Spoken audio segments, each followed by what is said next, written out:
বেহাল বললেও ভুল হবে, পথের এমন হতশ্রী চেহারা। রাস্তায় নেমে রীতিমতো খুঁজতে হয় রাস্তা।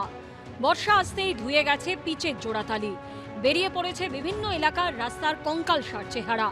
পথচারীদের মতে কলকাতার অন্যতম খারাপ রাস্তার মধ্যে পড়ে দমদম রোড। রাস্তা জুড়ে তৈরি হয়েছে অসংখ্য ছোট বড় খানাখন্দ, তাতে জল জমে তৈরি হয়েছে মৃত্যুফাত। কলকাতার একদম উত্তর প্রান্তে অত্যন্ত ব্যস্ত রাস্তা দমদম রোড। তবে এখন যা রাস্তার অবস্থা হয়েছে, মানুষ বলছেন এই রোড শব্দটা আদৌ এখানে ব্যবহার করা যায় কিনা। অত্যন্ত খারাপ অবস্থা। বিগত কয়েক মাস ধরে ঠিক এই অবস্থাতে দমদম রোড পড়ে রয়েছে।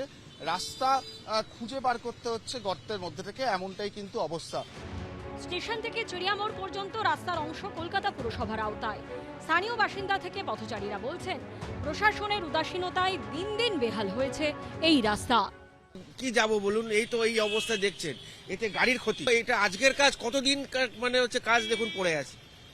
এই তো সাধারণ মানুষ চলতে ফিরতে পারে না, পড়ে যায় এমনি। গত বছরের শেষে জলের পাইপ বসানোর পর আর কেউ রাস্তা ঠিক করেনি বলে অভিযোগ। যখন তখন কিছু না কিছু একটা হয়ে যেতে পারে। এমনিতেই কটা ঘটনা ঘটে গেছে, বাইক পাইক পড়ে 8 মাস প্লাস হয়ে গেছে। একটু যদি প্রশাসন যদি কিছু করে খুব ভালো হয়, কোনো দায়িত্বই নিচ্ছে না। বেহাল পথের ছবি ধরা পড়েছে ভিআইপি রোডের এয়ারপোর্ট সংলগ্ন থানায়। ঝাঁচকচকে কলকাতা এয়ারপোর্টে নেমে প্রথম যে রাস্তা ধরতে হবে সেটিই বেহাল। দাঁত নখ বেরিয়ে থাকা রাস্তায় নিরাপদে গন্তব্যে পৌঁছনোই বড় চ্যালেঞ্জ। এখনো পর্যন্ত এই রাস্তায় কোনো রকমভাবেই কিন্তু কাজ শুরু হয়নি। তার ফলে ভাঙা রাস্তা নিয়েই কিন্তু কলকাতা এয়ারপোর্টের সামনের অংশটা মানুষ মুখোমুখি হচ্ছেন। অন্যান্য যারা সাধারণভাবে যাতায়াত করেন তারা তো আছেই, কিন্তু এয়ারপোর্টে নেমে শহরের দিকে যেতে গেলে প্রথমেই এই খারাপ রাস্তার ওপর দিয়েই যেতে হচ্ছে। বর্ষায় বেহাল সল্টলেকের একাধিক রাস্তা, যেমন লাবণী আবাসন সংলগ্ন দত্তাবাদ রোড। সল্টলেকে ঢোকা বেরোনোর জন্য অত্যন্ত গুরুত্বপূর্ণ এই রাস্তায় কিন্তু তাপ্পির পর তাপ্পি পড়তে পড়তে হারিয়ে গিয়েছে আসল পথ। এটা এলাকার বাসিন্দাদের অভিযোগ, শেষ কবে এই রাস্তাটা ভালো দেখেছেন তাদের মনে পড়ে না। কখনো কখনো প্যাচ ওয়ার্ক হয়, কিন্তু রাস্তাটাকে যে ঠিক করে সারানো সেটা হয় না। তার ফলে বিভিন্ন সময়ে কোথাও স্টোনচিপ পাথর বেরিয়ে এসছে, কোথাও বড় বড় গর্ত তৈরি হয়েছে। রাস্তাটা তুলনামূলক সরু হওয়ায় কোনোভাবেই সেই গর্ত বাঁচিয়ে যাওয়া পর্যন্ত সম্ভব হচ্ছে না। সার্বিকভাবে এই রাস্তা কিন্তু দুঃস্বপ্নের মতন হয়ে দাঁড়িয়েছে এখানকার যারা যাতায়াত করছেন তাদের জন্য। তার কারণ সল্টলেকের এই যে রাস্তা দত্তাবাদ রোড, সেখানে সল্টলেক থেকে ঢোকা এবং বেরোনোর জন্য অত্যন্ত জরুরি। তাই এই রাস্তাকে বাদ দিয়ে চলাও সম্ভব হয় না অনেকেরই। जाने आने में रास्ता का 10-15 मिनट 20 मिनट एक्स्ट्रा लग जाता है, क्योंकि इतना खराब रास्ता, गाड़ी का खराबी और होता है। मतलब इतना प्रॉब्लमेटिक है, कितना साल से रिपेयर होगा, उसके 2-3 दिन बाद से वापस टूट जाते हैं। क्या तो आप उसको सीमेंटेड करिए, रिपेयर अच्छा से करवाइए, but no one is responsible here. Government should take action and repair the road as soon as possible. এতে প্রচুর ক্ষতি হচ্ছে, আমাদের প্রচুর ক্ষতি হচ্ছে। গাড়ি তো খারাপ হচ্ছে, সকালগুলো ফেল হয়ে যাচ্ছে।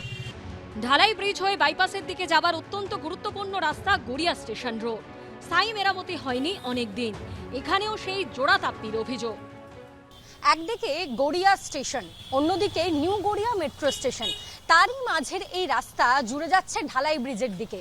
আর তার অবস্থা এরকমই করুন।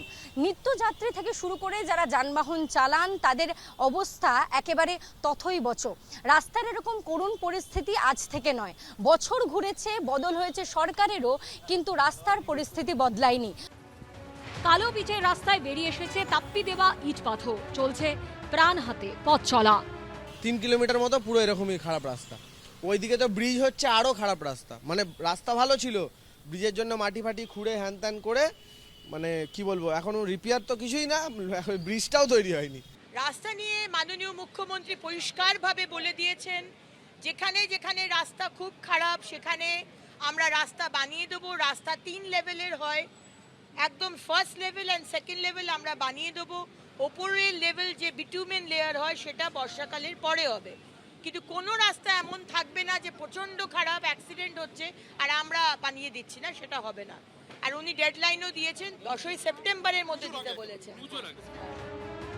ভুক্তভোগীরা চান রাস্তা নিয়ে কোনো কাদা ছোড়াছড়ি নয়, সমাধান হোক স্থায়ী। অরিত্রিক ভট্টাচার্য ও ঐশী মুখোপাধ্যায়ের রিপোর্ট, এবিপি আনন্দ, কলকাতা। এবিপি আনন্দ, এগিয়ে থাকে, এগিয়ে রাখে।